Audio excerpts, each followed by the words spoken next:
গরমের মধ্যে শরীর ঠান্ডা রাখার জন্য আমরা বিভিন্ন রকমের টক তো খেয়েই থাকি। আজকে মৌরলা মাছের টকের রেসিপিটা খুব চটজলদি শেয়ার করব। তাহলে দেরি না করে দেখে নেওয়া যাক।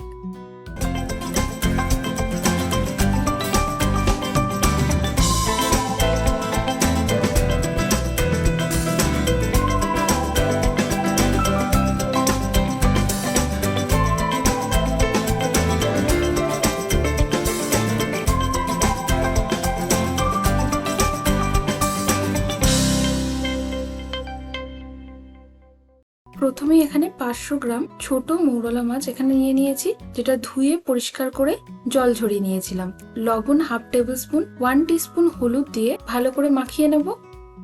100 গ্রাম তেঁতুল জল দিয়ে 30 মিনিটের জন্য ভিজিয়ে রেখেছিলাম। এবারে অল্প অল্প করে জল মিশিয়ে ভালো করে এগুলোকে এভাবে নেটের উপরে ঘষে নেব।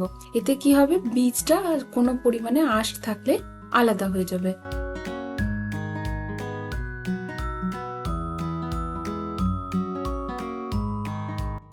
এরপরে চলে যাচ্ছি রান্নার প্রসেসে। এখানে ফ্রাইং প্যানের মধ্যে রিফাইন্ড অয়েল ব্যবহার করব অল্প পরিমাণে। মাছগুলোকে বেশিক্ষণ সময় ভাজবো না, হালকা একটু এপিট ওপিট করে নিতে হবে।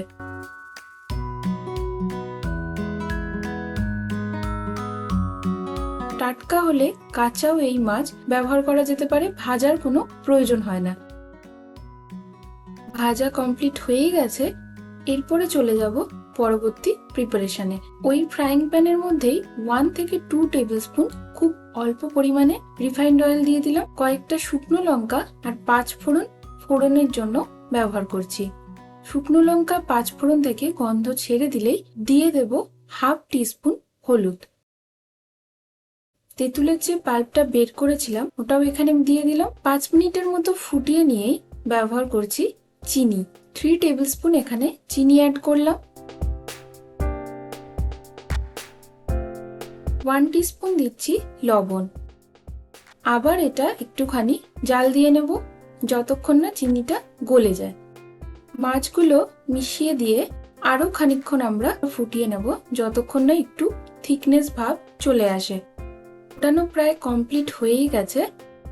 সর্ষে গুঁড়ো ভিজিয়ে রেখেছিলাম 2 টেবিল স্পুন জলের মধ্যে, যেটা এখানে মিশিয়ে দিতে হবে। তবে এরপরে আমরা আর খুব বেশি নাড়াচাড়া করব না, কারণ এক্ষেত্রে অনেক সময় দেখা যায় তেতো ভাব চলে আসে। আবার সর্ষের সাথে আমরা 5 মিনিটের মতো মিডিয়াম ফ্লেমে ফুটিয়ে নেব।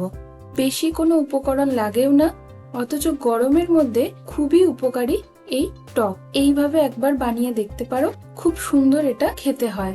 আজকের রেসিপিটা এই পর্যন্তই। দেখা হবে খুব শিগগিরই আবার পরের একটা ভিডিও। Till then, tata.